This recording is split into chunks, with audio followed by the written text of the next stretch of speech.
this man that I had made friends with.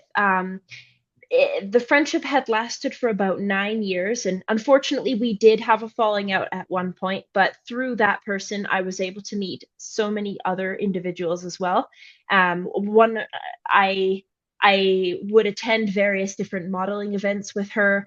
We would go to indie film festivals, and then another one we went to my very first, I guess, just like a Burning Man experience, but a local one. It was in Ponoka, Alberta. It's called Freezer Burn. It attracts a it usually attracts a much smaller audience, which I appreciate because I'm not that big of a crowds person.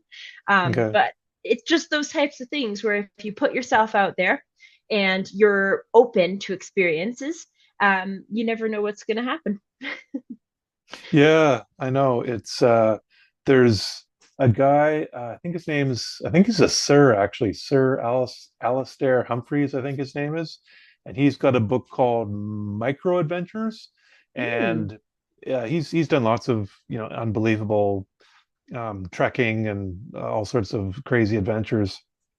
The book though is he says, you don't have to you don't have to swim across an ocean or hike Mount Everest to be on an adventure. He says he gets great experiences, the feeling of adventure from, say, for example, like he's in England or Scotland, I forget which one, and he says on a Friday afternoon, he and some friends can get in the car with their mountain bikes, drive something like 6, 7 hours into the Scottish Highlands, and go mountain biking all weekend and then be back in time for work on Monday morning.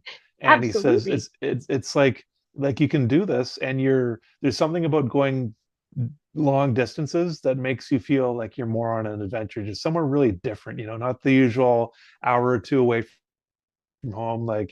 And it's and he said so I read just like an introduction to the book, and he was talking about the importance of adventure.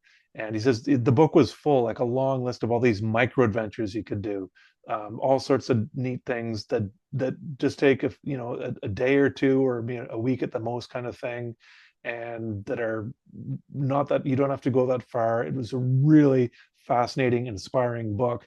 I was just flipping through it the first time I saw it in the bookstore. I read the introduction, and he made such a powerful case for adventure.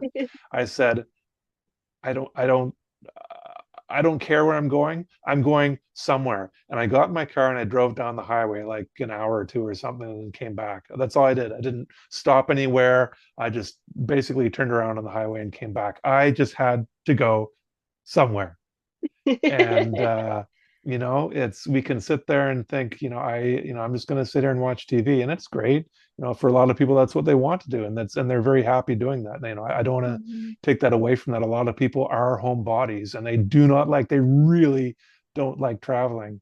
um, but for some of us, we may be afraid to travel, and I encourage people to just take that step, like get out of the house. And once you get out of the house, oh wow, I actually left the house. And now that I'm out of the house, it's not as scary as I thought. Maybe I do have a bit more energy. Maybe I could walk, around the block today. Um, there's a on another topic similarly related. They said that a lot of the social connection in life has been taken away because we don't have porches anymore. We Oh, have mm. garages on the front of the house. And the porch was a great way to interact with your world. And, hi, how are you? As someone's going by, oh, hi, whoever, your neighbors are, hi, how are you? Or, oh, nice dog, meet somebody new, nice dog. What's his name? And Yeah. it's the porch, sitting out in the front of your yard and just interacting with the world instead of being inside. And it's just one more step to have to get yourself out the door. It's Mm. 'cause I step outside the house, and all of a sudden it's just like, oh, okay, I'm not lying in bed, I'm not watching TV, I'm actually outside the house. Look at all these things going on. And there's so many things going on right in your front lawn, right in your front yard. There's the weather could be different, the lighting's different each day. It's the sunset, sunrise, that everything's just different. It's not the same old front yard. It's not like you're in a cubicle and it's the same cubicle every day, with the same calendar on the wall, the same screensaver on your computer, the same file cabinet, the same plant. It's outside your house, it's different every single day. There's so much stimulation of your senses from just going out into your front yard. That is such a good point. And like with even with public benches and whatnot, instead of sitting on the couch and watching a movie, say you've already done that once or twice in the week, and then you want to look for something different to do, you can go to the park and sit on a bench and watch the scene in front of you, and it could be just as good as a movie. The acting is incredibly real. the Yeah, and you don't know what's going to happen. And say two random people meet up, and then a dog comes up, and the dog starts jumping on the guy's leg. And none of that would have happened if you'd stayed at home because you would be in full control of Fast and Furious again or whatever it is you're watching. But it's just such a good point when it comes to the adventures and changing up your environment. And it doesn't have to be something big and extreme. I'm a massive advocate for travel, especially international travel. I've done a fair bit of that myself, especially in the year of 2024. But it could be just as simple as going to Bragg Creek or Banff or Golden, BC, or any of these smaller places that are not your average place. And then much similar to that micro adventure story you were talking about that the author had written. There's a book that I had come across called The Adventure Challenge. It's basically a scratchbook where it's got these big, thick cardboard pages with these little scratch off sections and a small descriptor that tells you, oh, this one is going to need a car, or this one is going to be no car required, but one friend required. This one's going to be messy. This one's going to take like $20, that kind of stuff. And that's all it'll tell you. And then the only rule is once you scratch this off, there are no takebacks. You have to do what's inside that book. And so I got this one book that's designed for individuals. So you can do it on your own, but you can also put other people in your adventure as well if you like. And I think it was like January or February. And I scratched off one and I realized it was a water activity. And Ooh. then it was basically saying to take an audiobook and a floating device and listen to your favorite audiobook while floating down the river. I was like, well, I don't think I can do that in January.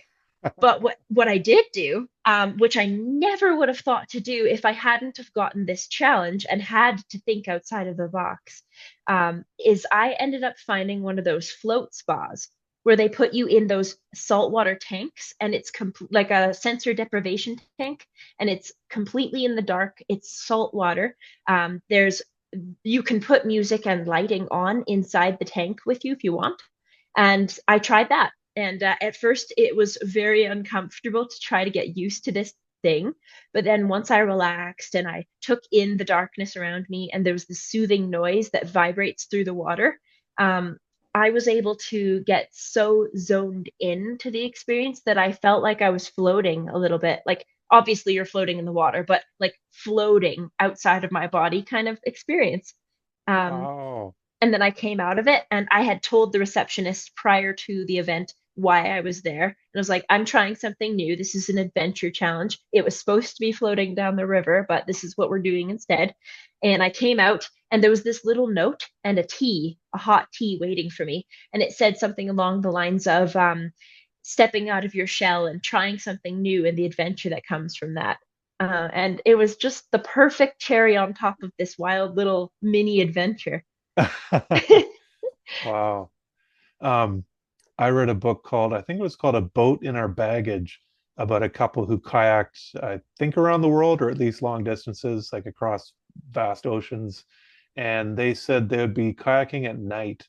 And they said Mm, sometimes the water was so calm that they could see the reflection of the stars in the sky in the water. And they wow. said it felt like they were kayaking through space because they couldn't see where the horizon was. So there's just stars everywhere, 360 degrees all around, like float, like kayaking through stars. They said it was so cool. Mm, yes. Yeah. Oh, during the pandemic, I used to live on Galliano Island, and I had the experience of kayaking at, I think it was midnight or 1 in the morning. It was supposed to be for bioluminescence, but there was a bit too much of a moon, so we didn't get as much bioluminescence as we would have liked. But yes, the it was just so calm. It was so clear, and we had these stars shining, and so it was very similar to that experience, I would imagine, but maybe on like a micro scale because Galliano versus wherever they were. But yeah, I highly recommend it if you can go kayaking in the dark. It sounds a little scary at first, but it's fantastic. Wow. I've never seen bioluminescence. I've heard people Oh, talk about it.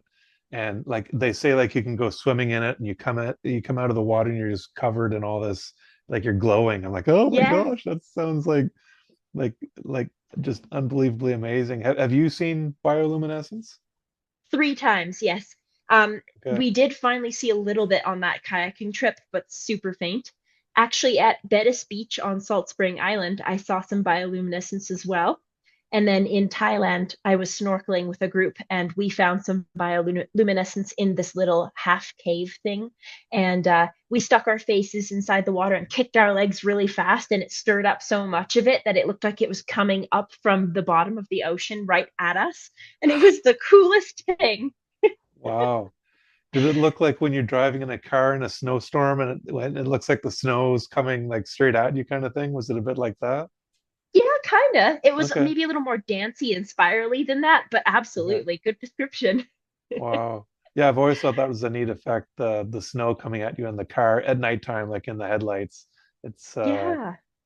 yeah, it's yeah. There was a time when I was in Iceland, I was taking a bus from Reykjavik, the southern capital, to Akureyri, the northern capital. And this was in late January of 2024, and it was a blizzard. And so I was in this bus, and what should have been just maybe an 8 or 9 hour trip ended up being a 37-hour trip. Um, Oh, wow. so how it works is the first bus that took me from Reykjavik stopped at this truck stop, and then the bus that was supposed to pick me up from there was massively delayed. And this truck stop is in the middle of nowhere, so you really have nowhere to go. And I was talking to some of the drivers, being like, "Hey, is there any chance I can get a ride anywhere that has something more than this?" And of course, there's rules and regulations, so I wasn't really allowed. But eventually, the other bus came. It was maybe at this point, this was about 7 hours. So basically, the length of the trip that was supposed to have happened was waiting in this truck stop. And then the second bus comes, and myself and two other locals get on. And we are riding on this bus, and the snow is picking up. And I don't even know how close to Ackery we had gotten before it was white out, and we just could Oh, not see. And so the driver was driving super, super slowly. And there's these little markers on either side of the road, but we could not see them at all. And then until we were like right beside them, and then it's like, oh, marker, and then gone, and then marker, and then gone. And in between each marker, it was so white, but we were driving unbelievably slow. And the bus driver paused for a bit and he called dispatch and he said, "Hey, I can't see anything. I don't really feel safe driving with these people in this bus right now." And they're like, it's fine, just keep going slow." And it's like, all right, okay. And then in a brief window where the snow cleared up ever so slightly, I saw out the right side of the bus that it was a mountainside that we were on. So naturally, being from Canada, I don't know. When I'm on a road beside a mountain, I assume if one side's going up, the other side goes down. And so my thought is that the left side of the bus must be the cliff side. And so, okay, we're still going. The snow's picking up again. It's just blanketed white outside, driving really slow. Everyone's kind of like not panicking, but not comfortable. And then all of a sudden, the bus starts to lurch a little bit, and I'm like, oh, oh my God, the bus is going down the side of the cliff that naturally would be going downwards. And it did. It went down a little bit of a, I guess, not so much a cliff, but just a little lump or a pocket or something. And then the bus goes from straight to arch. and then the wheels on this side of the bus are in the air, and our stuff and us all fly onto this side of the bus, and we're all just laying there on the side of the bus being like, oh my God, okay. And Wow. then the driver, after we all had a moment, calls into dispatch and he says, the bus is on its side. We're not going anywhere. It took 2 hours thereabouts for a taxi to come get us, and get us out of this bus. And we were all dividing up our snacks and everything. We were in survival mode. It was unnecessary, but we were just in case prepared. And then this taxi comes, and we all climb out of this bus and get into the taxi, and it takes us to the nearest by town. And luckily for us, it was this super charming, cute town with a little bed and breakfast that the transit company paid for. And so I was in this big king size bed, and I just sprawled on it, and I called up my friends, and I was like, I almost died in a bus today. Oh, wow. Wow. I wonder, like, if did you ever find out if the like when you were tilted over, if that was could have been the beginning of a much longer fall, or if you're at the bottom of wherever you were going? It could have been, but I'd Okay. never walked around on the other side of the bus, and it was still massively snowy, so we Okay. weren't able to see too much. The mission was out of bus and into taxi. Um, I had a friend who hiked Mount Katahdin in Maine, in the USA, and she went the first time with some friends, and there's a part of the trail, what was foggy where they were, it was quite high up in the clouds, and her friend said, "Okay, Naomi, just we're going through a foggy part. Just make sure you stay right on the trail here. Like, don't go from one side to the next." So she said, "Okay." So she went across, and anyway, she went back again another time. I don't know, a year or two later or something, and she went across, and they came to the same spot. And she said, "Oh my gosh, you wouldn't believe what they had made me walk across, and I had no idea. It's called the knife's edge.